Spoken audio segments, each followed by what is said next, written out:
Hello class 11th, welcome to Zenith Guru. मैं हूं निकी पंडित और हम कर रहे हैं redox reaction and this is our lecture number 2।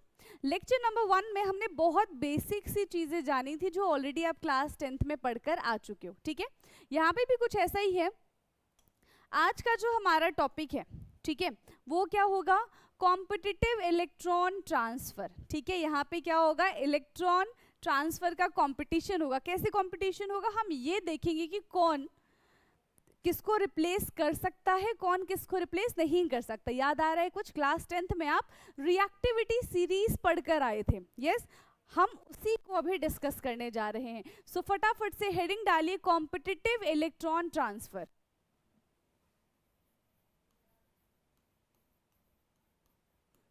Competitive electron transfer. ठीक है, कॉम्पिटिटिव इलेक्ट्रॉन ट्रांसफर। तो रिएक्टिविटी सीरीज में हमने क्या देखा था कि एक सीरीज थी जहां पे मेटल्स को अरेंज किया था in decreasing order of their reactivity. सबसे टॉपिक ऐसे मेटल थे जो बहुत ज्यादा रिएक्टिव थे, फिर धीरे धीरे धीरे धीरे लीस्ट रिएक्टिव आते चले गए, है ना। तो हमने किसमें पढ़ा था? रिएक्टिविटी सीरीज में। रिएक्टिविटी सीरीज क्या है? रिएक्टिविटी सीरीज, यस, क्या होता है रिएक्टिविटी सीरीज? और मुझे ये बताएंगे कि अभी तक कितने बच्चों को वो रिएक्टिविटी सीरीज लर्न है जो उन्होंने क्लास 10th में पढ़ी थी। एंड अगर आप लोगों ने खुद से कोई ट्रिक बनाई होगी रिएक्टिविटी सीरीज को लर्न करने की तो मुझे डेफिनेटली बताएंगे चैट बॉक्स में। Okay, so what is reactivity series? In this series metals are arranged in this series metals are arranged in decreasing order of their reactivity. Decreasing order of their reactivity.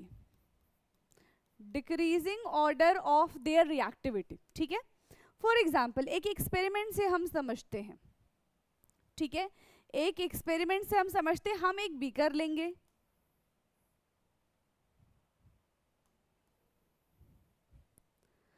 दो beaker ले लिया हमने। ठीक है,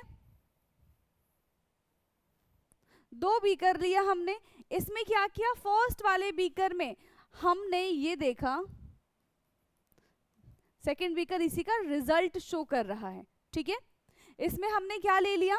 इसमें हमने solution लिया। किस चीज का सोल्यूशन लिया? कॉपर नाइट्रेट का सोल्यूशन ले लिया। ठीक है, इसके अंदर हमने CuNO3 का होल ट्वाइस सोल्यूशन ले लिया। ठीक है, और अब इस सोल्यूशन में हमने एक रॉड डिप कर दी। ठीक है, इस सोल्यूशन में हमने क्या किया? एक रॉड डिप कर दी। और ये किसकी रॉड थी? जिंक की रॉड थी। अभी तो देखो कॉपर नाइट्रेट का जो यहाँ पे कलर दिख रहा है हमें बड़ा ही चमकीला दिख रहा है। मतलब कैसा दिख रहा है? ब्लू कलर दिख रहा है। ठीक है, हमें यहाँ पे भी इसका कलर कैसा दिख रहा है? ब्लू कलर का दिख रहा है। बट कुछ टाइम के बाद हम देखेंगे, अरे ये क्या हो गया? हमारा जो ब्लू कलर है उसके तो रंग ही उड़ गए। ठीक है, वो कैसा बन गया? वो ट्रांसपेरेंट बन गया। कैसा बन गया? वो ट्रांसपेरेंट बन गया। और नई चीज हमें क्या देखने के लिए मिली? अभी यहाँ पे नई चीज देखो क्या देखने के लिए मिली कि जो हमारे पास जिंक की रॉड थी, ठीक है, जो हमारे पास जिंक की रॉड थी वो टूट टूट के कहां पे गिरने लग गई? सोल्यूशन में। और अब सोल्यूशन में CuNO3 की जगह यहां पे बन गया है जिंक नाइट्रेट, ZnNO3 का होल ट्वाइस। ठीक है, ZnNO3 का होल ट्वाइस। ठीक, और कॉपर अब इसमें आ गया रॉड पे। समझ में आया? तो यहां पे हम देख रहे हैं कि अरे भाई जिंक ने कॉपर को उसकी जगह से हटा दिया, उसको घर से बेघर कर दिया। क्यों किया होगा? बताओ क्यों किया होगा? क्योंकि जिंक ज्यादा रिएक्टिव रहा होगा कॉपर के कंपैरिजन में। यस, ऐसा ही होता है। एक बहुत स्ट्रांग बच्चा और एक वीक बच्चा, तो स्ट्रांग बच्चा क्या करेगा? उसको मार के उसकी चीजें सारी छीन लेगा, और जो कमजोर बच्चा होगा वो रोते रोते फिर घर भाग जाएगा। ठीक है, यही होगा। लेकिन कभी ऐसा हो सकता है कि ताकतवर बच्चे से लड़ रहा है कोई कमजोर बच्चा और उसने उसको मुक्का मार दिया, ताकतवर वाला जो है, जो स्ट्रांग बच्चा है, वो ऐसे खड़ा होकर देख रहा है, अच्छा हाँ मार ले, ऐसा नहीं होता ना। तो यहाँ पे भी कुछ ऐसा ही है कि जो जिंक होता है वो ज्यादा रिएक्टिव है कॉपर की कंपैरिजन में, इस वजह से जिंक ने क्या किया, कॉपर को उसकी जगह से डिस्प्लेस कर दिया। तो यहाँ पे रिएक्शन कैसा बन रहा है, यहाँ पे पहले हमारे पास जिंक का मेटल था, ठीक है, हमारे पास जिंक का मेटल था, उसमें हमने क्या ऐड कर दिया था, कॉपर नाइट्रेट, ठीक है, कॉपर नाइट्रेट। अब जिंक आएगा कॉपर से लड़ाई करेगा, ठीक है, जिंक आएगा कॉपर से लड़ाई करेगा और जिंक ज्यादा ताकतवर है तो कॉपर को उसकी जगह से हटा के ये बन जाएगा ZnNO3 का होल ट्वाइस और प्लस Cu बाहर आ गया, ठीक है, Cu क्या हो गया, बाहर आ गया। इसके पास अभी 0 चार्ज था, इसके पास +2 होगा, अब इसके पास +2 चार्ज है और इसके पास 0 चार्ज हो जाएगा, ठीक, क्लियर है, समझ में आ गया। जिंक ने क्या किया होगा, जिंक इज मोर रिएक्टिव, इसने अपना 2 इलेक्ट्रॉन डोनेट किया होगा, इलेक्ट्रॉन ट्रांसफर किया होगा, यस, Zn है, सॉलिड फॉर्म में है, ये क्या करेगा, Zn2 पॉजिटिव बनाएगा, Zn से Zn2 पॉजिटिव बन गया, दिख रहा है आपको, Zn से Zn2 पॉजिटिव बन गया, मतलब जिंक ने क्या किया होगा, 2 इलेक्ट्रॉन रिलीज किया होगा, जिंक ने क्या किया होगा, 2 इलेक्ट्रॉन रिलीज किया होगा, this is more reactive, more reactive. अब अगर हम कॉपर की बात करें तो कॉपर बेचारा कमजोर है जिंक की कंपैरिजन में, तो वो क्या करेगा, इलेक्ट्रॉन को एक्सेप्ट कर लेगा, पहले इसके पास +2 था, अब इसके पास 0 आ गया, मतलब इसने वो 2 इलेक्ट्रॉन एक्सेप्ट कर लिए जो जिंक ने दिए हैं, ठीक। सो कॉपर, इसने क्या किया, 2 इलेक्ट्रॉन एक्सेप्ट कर लिया, ये कॉपर 2 पॉजिटिव ने, ठीक है, कॉपर 2 पॉजिटिव ने 2 इलेक्ट्रॉन एक्सेप्ट कर लिया, अब ये कॉपर सॉलिड बन गया, ठीक है। और इसके कंपैरिजन में ये कैसा है, least reactive, least reactive, zinc is more reactive than copper, ये बात याद रखना, ठीक है, zinc is more reactive than copper. अगर हम चाहें, ठीक है, अगर हम चाहें ये रिएक्शन करना कि देखो भाई हमने यहाँ पे ले लिया है कॉपर और यहाँ पे हमने ले लिया ZnNO3 का होल ट्वाइस, तो बताओ फटाफट से क्या रिएक्शन होगा, यस, तो बताइए फटाफट से क्या रिएक्शन होगा। तो देखो भाई यहाँ कोई रिएक्शन नहीं होगा, ठीक है, यहाँ पे कोई भी रिएक्शन नहीं होगा, तो फटाफट से लिखेंगे हम नो रिएक्शन। बट क्यों कोई रिएक्शन नहीं होगा, क्योंकि रिएक्टिव ही नहीं है ना, कॉपर तो स्ट्रॉन्ग है ही नहीं जिंक की कंपैरिजन में कि कॉपर उसको मार मार के उसको उसकी जगह से भगा दे, भगा ही नहीं सकता, नहीं होगा, फिर रिएक्शन ही नहीं होगी।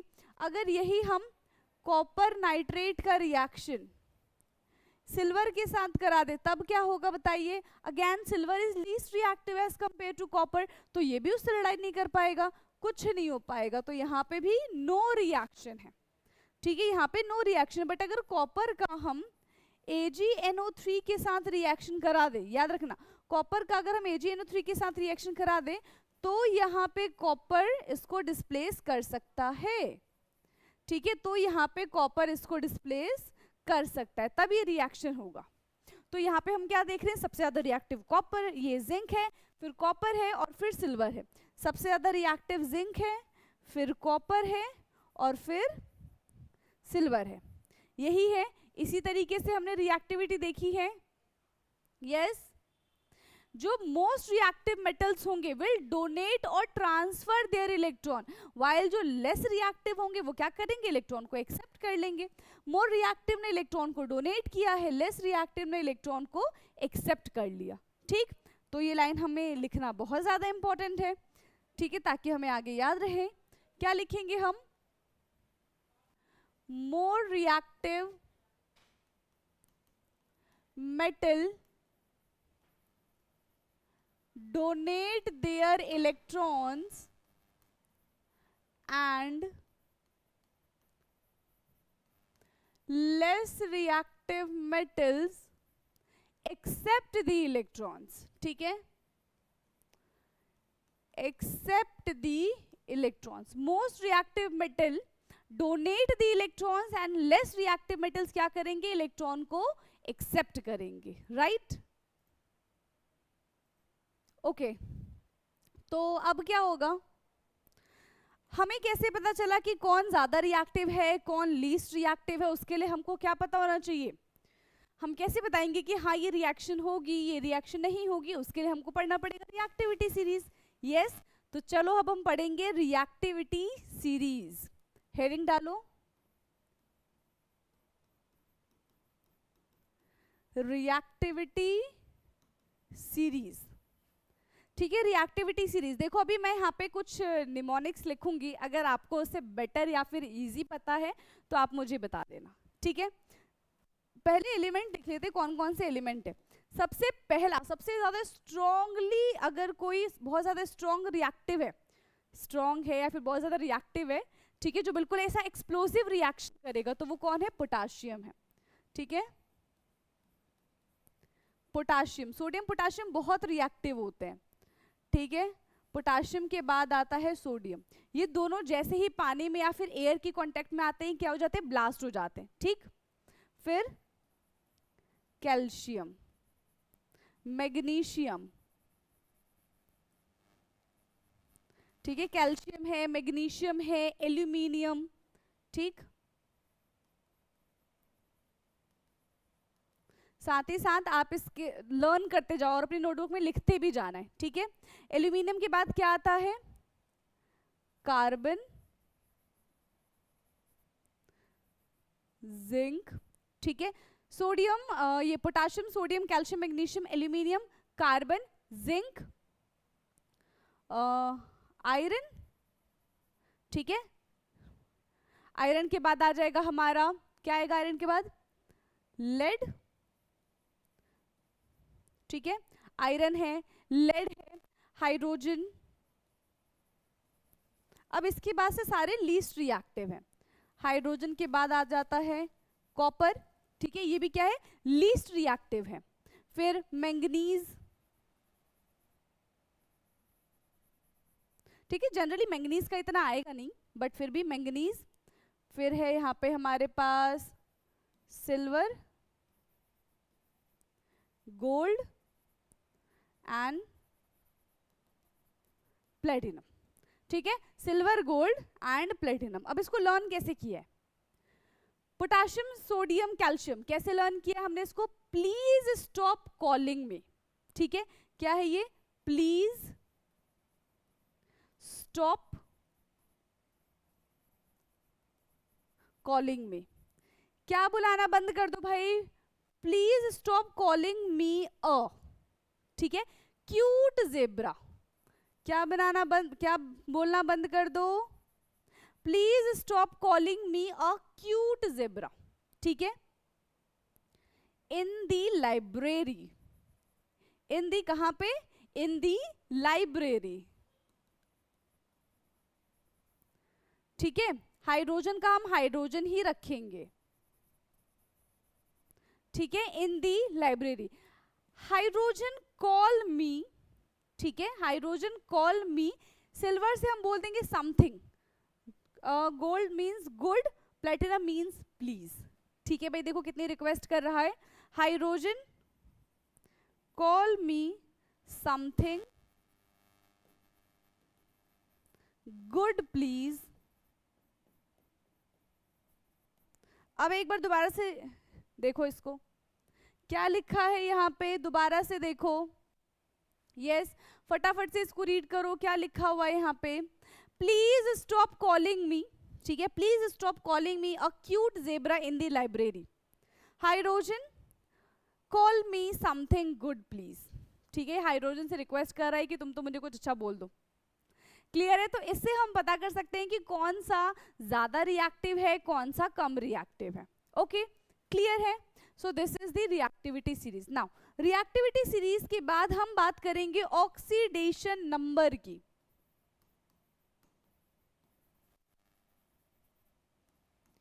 ऑक्सीडेशन नंबर, ठीक है, किसके बारे में अब हम बात करने वाले हैं? ऑक्सीडेशन नंबर के बारे में बात करने वाले हैं। तो देखो, बहुत पहले आपने वैलेंसी के बारे में पढ़ा होगा। वैलेंसी क्या होता है? Combining capacity of an atom. Basically valency से हम फॉर्मूला बनाते थे, बट वहां पे एज सच हम पॉजिटिव नेगेटिव चार्ज मेंशन करते नहीं थे। ठीक है, बट ऑक्सीडेशन में हमें को ये मेंशन करना होता है कि पॉजिटिव कितना है, नेगेटिव कितना है, ये सारी चीजें। वैलेंसी का इतना कॉन्सेप्ट चल नहीं पाया जिसकी वजह से ऑक्सीडेशन नंबर आया है। ठीक है, तो आपने पहले वैलेंसी के बारे में पढ़ा है। क्या होता है valency? Combining capacity of an atom, right? ये पढ़ा था आपने, combining capacity of an atom. But oxidation number क्या होता है? ऑक्सीडेशन नंबर एक सेंट्रल मेटल एटम पे, एक सेंट्रल मेटल एटम के साथ कितने स्पीशीज डायरेक्टली अटैच है, जब वो डिटैच होंगे, जब वो वहां से निकलेंगे, तो उसकी वजह से सेंट्रल मेटल एटम पे कितने चार्ज प्रेजेंट होगा, उसी को हम क्या कहते हैं? ऑक्सीडेशन नंबर कहते हैं। ठीक है, oxidation number is the charge. Oxidation number क्या होता है? Oxidation number is the charge, oxidation number is the charge present on the, oxidation number is the charge present on the element or atom. ठीक है, when all the attached carbon of the other elements are removed. ठीक है, when all the elements, when all the attached elements लिखो, when all the attached elements were removed, जब सारे के सारे attached elements वहां से रिमूव हो जाएंगे, तब जिसकी वजह से चार्ज आएगा, उसी को हम ऑक्सीडेशन स्टेट कहते हैं। फॉर एग्जांपल हमने लिया है वाटर। अब वाटर क्या है? जैसे ही वाटर हटेगा तो वाटर क्या करता है? उसके ऊपर +1 का चार्ज है, तो जैसे ही हटा तो इसने इसको ऑपोजिट चार्ज -1 दे दिया, ये हटा तो इसने इसको भी -1 दे दिया। तो ऑक्सीजन के ऊपर कैसा चार्ज होता है? -2 का चार्ज होता है। ठीक है, ऑक्सीजन के ऊपर कैसा चार्ज होता है? -2 का चार्ज होता है। अब ऑक्सीडेशन स्टेट के लिए हम कुछ रूल्स के बारे में बात करते हैं। ठीक है, ऑक्सीडेशन स्टेट के लिए हम कुछ रूल्स के बारे में बात करते हैं। ये क्या है रूल्स? पहला रूल, बहुत इजी रूल्स है सारे के सारे। पहला रूल क्या है कि जितने भी ग्रुप 1 के एलिमेंट्स होंगे उन सब का ऑक्सीडेशन नंबर 1 होगा, ग्रुप 2 के होंगे तो उन सब का ऑक्सीडेशन नंबर 2 होगा। ठीक है, all elements of group 1, all elements of group 1 कौन कौन से हैं? ली, ना, की, रब से फरियाद। ठीक है, ली, ना, की, रब से फरियाद, इन सब का ऑक्सीडेशन नंबर होता है 1। सेकंड क्या है? All elements of group 2, all elements of group 2 कौन सा था? बेटा मांगी कार स्कूटर, यही था। सो बेटा मांगे कार स्कूटर बाप राजी, तो इन सब का ऑक्सीडेशन नंबर कितना हो जाएगा? इन सब का ऑक्सीडेशन नंबर हो जाएगा 2। क्लियर? समझ में आ गया? अगर कोई स्पीशीज अपने नेटिव फॉर्म में है, अपने ओरिजिनल फॉर्म में है, तो उस पे चार्ज हमेशा कैसा रहेगा? 0 रहेगा। जैसे हमने जिंक, कॉपर को देखा था, अगर वो किसी के साथ कंबाइन नहीं है, अपने नेटिव फॉर्म में है, तो उसके ऊपर चार्ज कैसा रहेगा? उसके ऊपर चार्ज हमेशा 0 रहेगा, उसका ऑक्सीडेशन स्टेट कैसा रहेगा? 0 रहेगा। ठीक है, when a substance are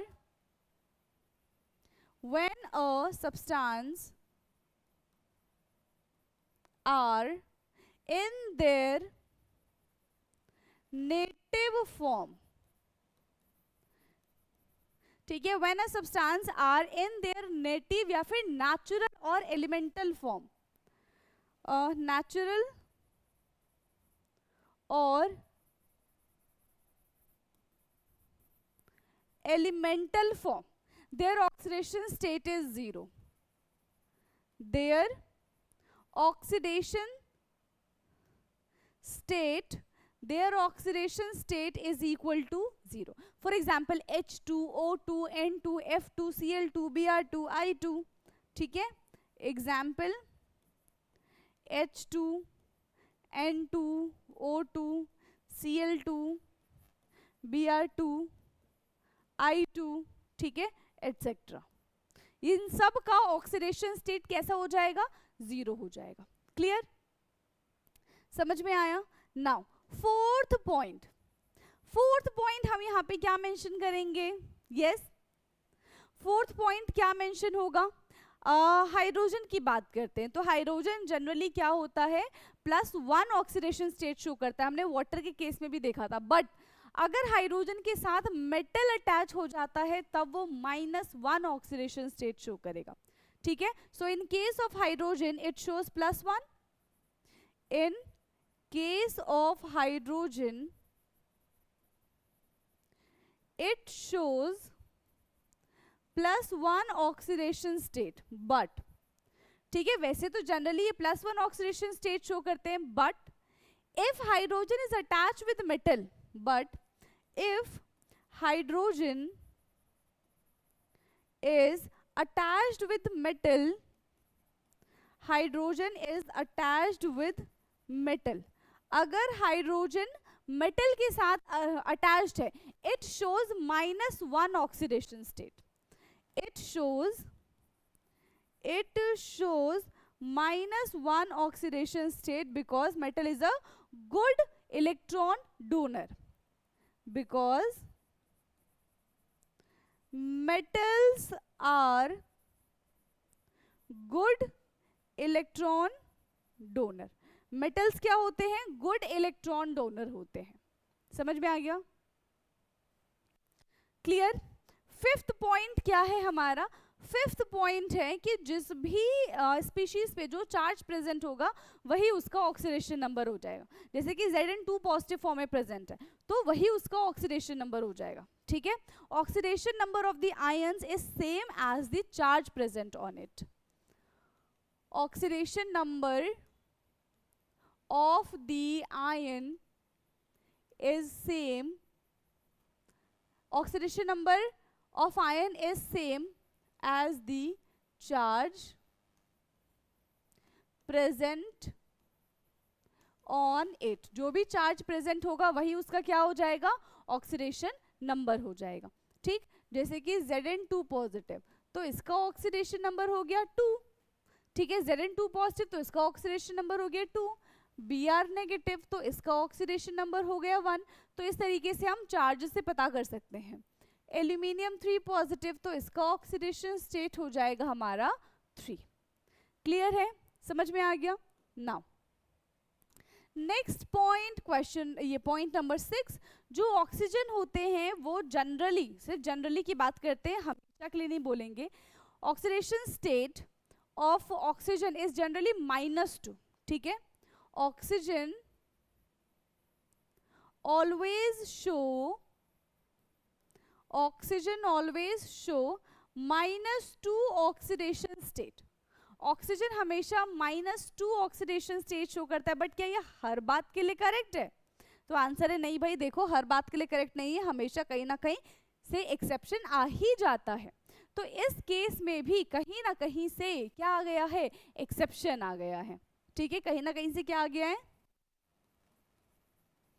exception आ गया है। अब वो एक्सेप्शन क्या है कि अगर हमारे पास पर ऑक्साइड प्रेजेंट होगा, इन केस ऑफ पर ऑक्साइड, इन केस ऑफ पर ऑक्साइड, ठीक है, अगर हमारे पास पर ऑक्साइड ऑक्सीजन है, देन इट शोज,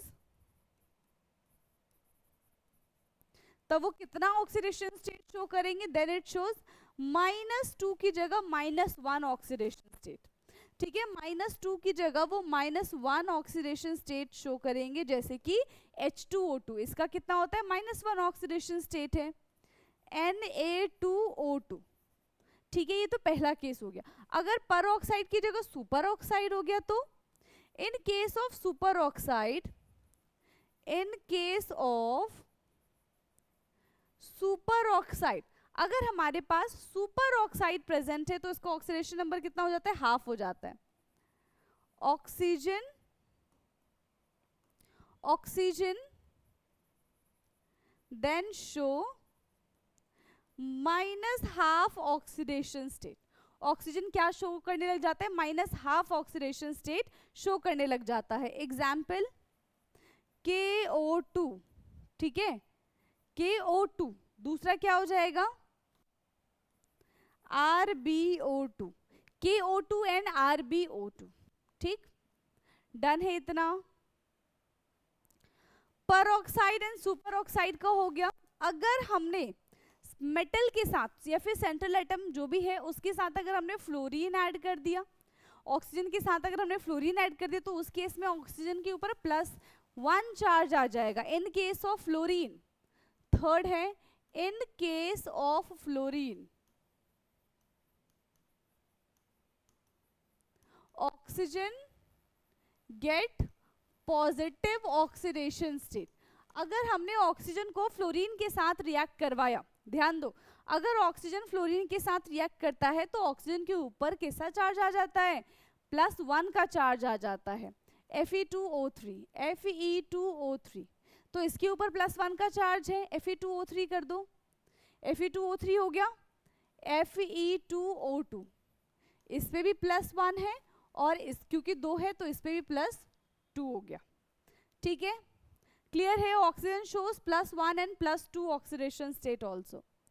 यहाँ पे 3 नहीं आएगा, तो हम यहाँ पे लिखेंगे oxygen shows +1 and +2 oxidation state. Oxygen क्या शो करता है? ऑक्सीजन +1 एंड +2 ऑक्सीडेशन स्टेट दोनों शो करता है, ठीक है। अब अगर फ्लोरीन आ ही गया है तो फ्लोरीन के बारे में बात ही कर लेते हैं कि फ्लोरीन हमेशा कैसा ऑक्सीडेशन स्टेट शो करेगा? -1 ऑक्सीडेशन स्टेट शो करेगा, ठीक है। लेकिन फ्लोरीन की जो फैमिली है, जैसे कि ब्रोमीन है, क्लोरीन है, आयोडीन है, may should have other oxidation state as well. वो दूसरे टाइप का ऑक्सीडेशन स्टेट भी शो कर सकता है, बट फ्लोरीन इस मामले में माहिर नहीं है, वो सिर्फ एक ही +1 ही -1 ही ऑक्सीडेशन स्टेट शो करेगा, क्लियर है। नेक्स्ट 6th था ये हमारा, 6th हो गया। 7th फ्लोरीन, ठीक है। Fluorine always shows -1 oxidation state. Fluorine हमेशा कैसा ऑक्सीडेशन स्टेट शो करेगा? -1 ऑक्सीडेशन स्टेट शो करेगा। But chlorine, bromine and iodine, जो कि फ्लोरीन के फैमिली से ही बिलोंग करते हैं, may show variable oxidation state, may show, वो ज्यादा ऑक्सीडेशन स्टेट शो कर सकते हैं, may show variable oxidation state, clear, समझ में आ गया? क्लियर है इतना? फटाफट से इसको नोट डाउन करिए। अब कुछ क्वेश्चंस कर लेते हैं, ठीक है। अब कुछ क्वेश्चंस का हम फाइंड आउट करते हैं कि हाँ भाई इसका ऑक्सीडेशन स्टेट हम निकाल सकते हैं कि नहीं निकाल सकते। तो पहला एग्जाम्पल जो है हमारे पास, ठीक है, इलेक्ट्रॉन को ये ऑक्सीडेशन नंबर को फाइंड आउट करने के लिए पहले क्या है? ऑक्सीडेशन नंबर फाइंड आउट करो। सबसे पहला है H2SO4। अब क्वेश्चन ये आता है कि इसमें किसका ऑक्सीडेशन स्टेट फाइंड करे भाई? तो इसमें जो सेंट्रल एटम है उसका ऑक्सीडेशन स्टेट फाइंड करो ना, दैट इज दी सल्फर, ठीक है। तो जिसका निकालना होता है उसको X कंसिडर कर लेते हैं, यहाँ पे आ जाएगा +1 प्लस सल्फर का निकालना है तो 4 इंटू -2, तो 2 + X माइनस कितना हो जाएगा? -6, यही हो रहा है, -6, ठीक है। इतना समझ में आ गया? नहीं, 2 4 जा 8 होता है, 2 4 जा 8, टोटल X = -6 एंड X = 6। तो यहाँ पे सल्फर का ऑक्सीडेशन नंबर कितना हो जाएगा? कितना होगा सल्फर का ऑक्सीडेशन नंबर? सल्फर का ऑक्सीडेशन नंबर है +6, ठीक है। कितना है सल्फर का ऑक्सीडेशन स्टेट? +6, समझ में आ गया? क्लियर है? ऐसे ही हम अगर हम कार्बन, ये कार्बोनेट का निकालें, ठीक है, किसका निकालें? कार्बोनेट का। यहाँ पे हमें 2 नेगेटिव दे रखा है, तो कैसे निकालेंगे? कार्बन का X मान लेंगे हम इधर, 3 - 2 = यहाँ पे भी हमारे पास -2 गिवन है, so x minus 6 is equal to -2, x is equal to 4। x कितना आ जाएगा यहाँ पे 4 आ जाएगा। तो इस तरीके से हम किसी का भी ऑक्सीडेशन स्टेट फाइंड आउट कर सकते हैं। ठीक है, समझ में आ गया। क्लोरीन, ब्रोमीन, आयोडीन जो है वो -1 ऑक्सीडेशन स्टेट शो करते हैं सॉल्ट बनाने के फॉर्मेशन में। ओके, ये तो 2 क्वेश्चन हुए, और क्वेश्चंस की प्रैक्टिस करेंगे। थर्ड है हमारे पास ClO4 नेगेटिव। ठीक है, ClO4 नेगेटिव, तो x plus 4 into -2 is equal to -1, that's it. So x is equal to 7। इसका ऑक्सीडेशन स्टेट कितना आ गया, 7 आ गया। अब K2Cr2O7 इसका निकाल के देखते हैं कितना आएगा। K2Cr2O7, K2Cr2O7। अब इसका ऑक्सीडेशन नंबर निकालने के लिए हमको इसका एटॉमिक नंबर पता होना चाहिए। तो इसका एटॉमिक नंबर क्या क्या होता है? यस, K2Cr2O7 का एटॉमिक नंबर क्या क्या होता है?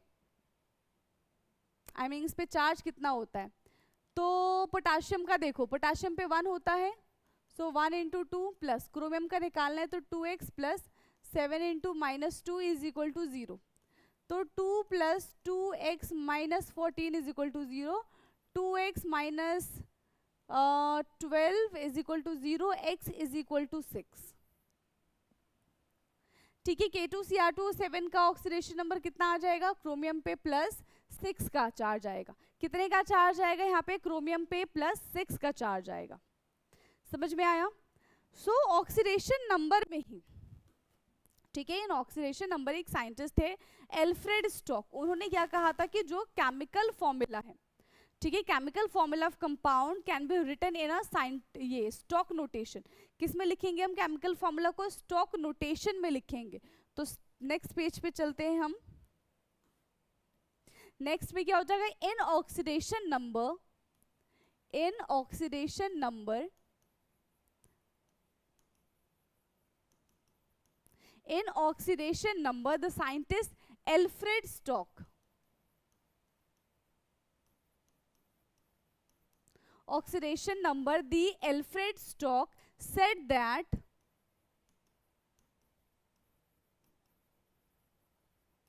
क्या कहा है? said that chemical formula of compound, said that chemical formula of compound, chemical formula of compound said that chemical formula of compound can be written in this stock notation, can be written in stock notation। किस में लिखेंगे हम इसको? Stock notation में लिखेंगे। ठीक है, किस में लिखेंगे? स्टॉक नोटेशन में लिखेंगे। अभी स्टॉक नोटेशन होता क्या है? यस, स्टॉक नोटेशन होता क्या है? जिसमें हम उसका ऑक्सीडेशन स्टेट लिखते हैं। ठीक,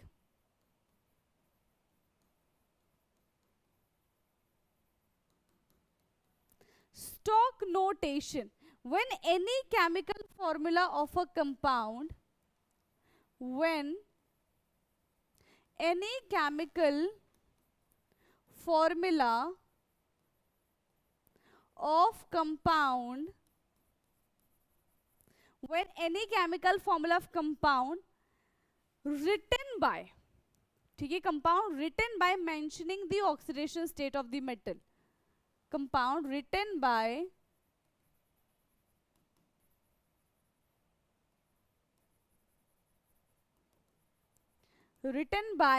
mentioning, ठीक है, the oxidation state in the Roman number। किस में लिखते हैं हम? रोमन नंबर में लिखते हैं। किस में लिखते हैं इसको हम? रोमन नंबर में लिखते हैं। फॉर एग्जाम्पल, ठीक है, फॉर एग्जाम्पल हमने यहाँ पे क्या ले लिया? Fe2O3, Fe2O3। अब अगर इसमें से आयरन का ऑक्सीडेशन स्टेट पूछेंगे तो कितना हो जाएगा? यहाँ पे 3rd हो जाएगा। तो ये लिखा होगा, ठीक है, ये क्या होगा? लिखा होगा ऐसे, Fe3O3। क्लियर है? Fe2O3 समझ में आ गया? अगर कॉपर ऑक्साइड है तो यहाँ पे कॉपर और यहाँ पे ऑक्सीजन, ठीक है, कॉपर सेकेंड ऑक्सीजन। इस तरीके से हम क्या करेंगे, रिप्रेजेंट करेंगे। अब एक और आप ऑक्सीडेशन स्टेट निकालो, C3O2 का ऑक्सीडेशन स्टेट निकाल के बताओ मुझे। नेक्स्ट एग्जाम्पल है C3O2, इसका ऑक्सीडेशन स्टेट निकालो फटाफट से और चैट बॉक्स में बताओ कि इसका ऑक्सीडेशन स्टेट क्या आएगा। C3O2 कैलकुलेट करना शुरू करें।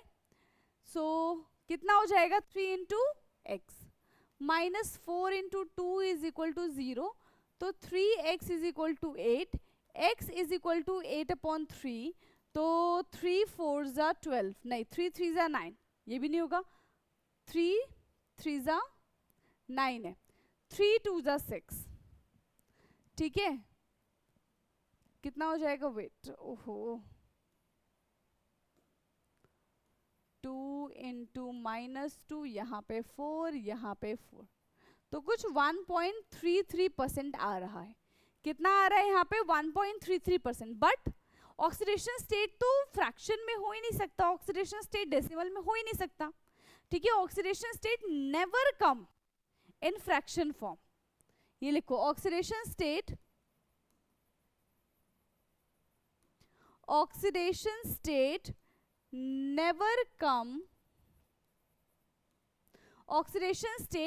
never come in fractional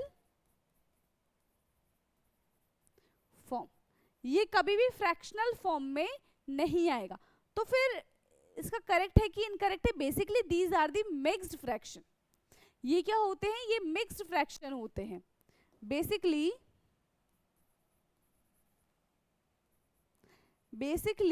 they are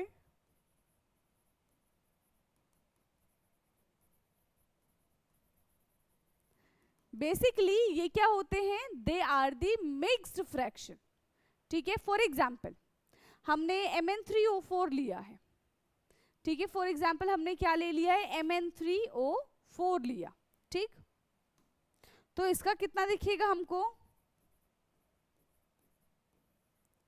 तो 8 माइनस कितना हो जाएगा, 8 डिवाइडेड बाय 3, इसका कितना आएगा, फर्स्ट वाले का 8 डिवाइडेड बाय 3, Pb3O4 की बात करें,